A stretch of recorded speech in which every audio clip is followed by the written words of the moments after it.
Perekonomian global secara bertahap mulai membaik, terutama didorong oleh perbaikan pertumbuhan ekonomi di Tiongkok dan Amerika Serikat. Perekonomian domestik secara perlahan juga membaik meskipun masih terbatas sejalan mobilitas masyarakat yang melandai pada Agustus tahun 2020. Hal ini disampaikan oleh Gubernur BI Periwarjio dalam jumpa pers secara virtual pada tanggal 17 September 2020. Perekonomian global secara bertahap mulai membaik. Perkembangan ini terutama didorong oleh perbaikan pertumbuhan ekonomi di Tiongkok dan Amerika Serikat. Sedangkan kinerja perekonomian Eropa, Jepang, dan India belum kuat. Perkembangan positif di Tiongkok dan Amerika Serikat sejalan dengan melandainya penyebaran COVID-19 yang mendorong meningkatnya mobilitas masyarakat ke tingkat kenormalan baru, serta juga sebagai pengaruh dari stimulus baik dari sisi moneter maupun fiskal yang cukup besar di negara-negara tersebut.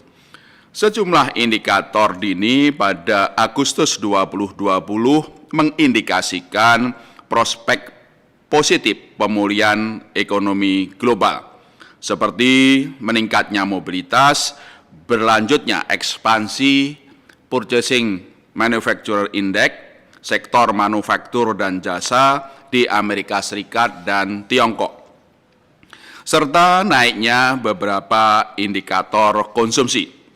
Perekonomian global yang membaik mendorong kenaikan volume perdagangan dunia dan harga komoditas global di semester 2 2020 yang berpotensi lebih tinggi dari perkiraan sebelumnya. Berlanjutnya peningkatan ekspor di berbagai negara dan indeks kontainer logistik global juga mengindikasikan perbaikan aktivitas perdagangan dunia pada triwulan 3 2020. Di pasar keuangan global, ketidakpastian yang masih tinggi antara lain dipengaruhi isu geopolitik Tiongkok Amerika Serikat, Tiongkok India, Brexit di Inggris, dan juga menurunnya atau kontraksi ekonomi di Eropa mempengaruhi pasar keuangan global dan ketidakpastiannya. Perkembangan ini berpengaruh terhadap menurunnya aliran modal ke negara berkembang, kecuali yang ke Tiongkok, dan berdampak pada berlanjutnya tekanan terhadap mata uang di berbagai negara tersebut, termasuk juga Indonesia.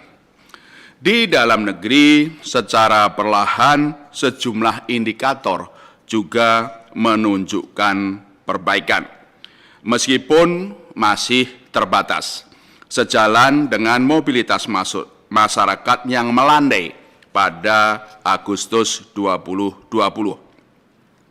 Kinerja ekspor membaik sejalan dengan kenaikan permintaan global, khususnya dari Amerika Serikat dan Tiongkok, untuk beberapa komoditas seperti besi dan baja, pulp and waste paper, serta CPO. Sementara itu, konsumsi rumah tangga membaik secara terbatas seiring berlanjutnya stimulus fiskal seperti penyaluran bantuan sosial dan pemberian gaji ke-13 kepada aparatur sipil negara atau ASN. Beberapa indikator dini menunjukkan perbaikan seperti penjualan retail, indeks kepercayaan konsumen, dan Purchasing Manufacturing Index sektor manufaktur. Secara spasial, perbaikan ekonomi tercatat di beberapa daerah luar Jawa yang memiliki ekspor komoditas.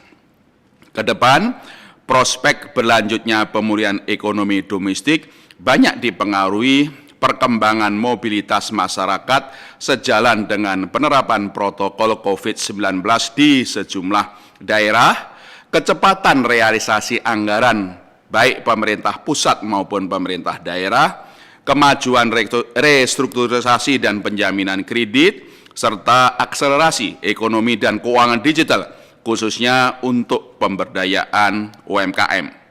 Bank Indonesia melalui bauran kebijakannya akan terus memperkuat sinergi dengan pemerintah dan otoritas terkait agar berbagai kebijakan yang ditempuh semakin efektif mendorong pemulihan ekonomi nasional. Di eksternal, ketahanan sektor eksternal Indonesia pada triwulan 3 2020 tetap kuat di tengah dinamika penyesuaian aliran modal asing di pasar keuangan domestik pada September 2020. Defisit transaksi berjalan diperkirakan lebih rendah, didukung membaiknya ekspor di tengah lebih rendahnya import seiring dengan belum kuatnya permintaan domestik.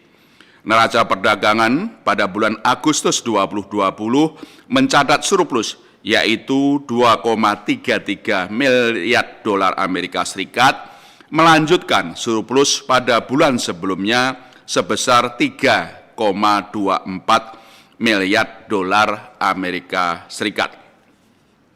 Sementara itu, aliran portofolio asing di triwulan 3 2020 yang hingga akhir Agustus 2020 tercatat net inflow atau aliran masuk portofolio asing sebesar 0,13 miliar dolar Amerika Serikat, kemudian mengalami net outflow atau aliran portofolio asing keluar sebesar 0,75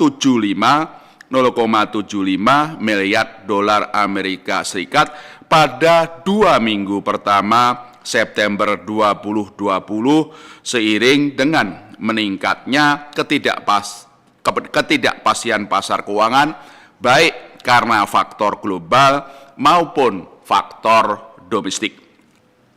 Posisi cadangan devisa Indonesia pada akhir Agustus 2020 meningkat menjadi sebesar 137,0 miliar dolar Amerika Serikat, setara pembiayaan 9,4 bulan import atau 9 bulan import dan pembayaran utang luar negeri pemerintah, serta berada di atas standar kecukupan internasional sekitar 3 bulan import. Kedepan, defisit transaksi berjalan untuk keseluruhan tahun 2020 diperkirakan tetap rendah, di bawah 1,5% dari PDB, sehingga terus mendukung ketahanan sektor eksternal.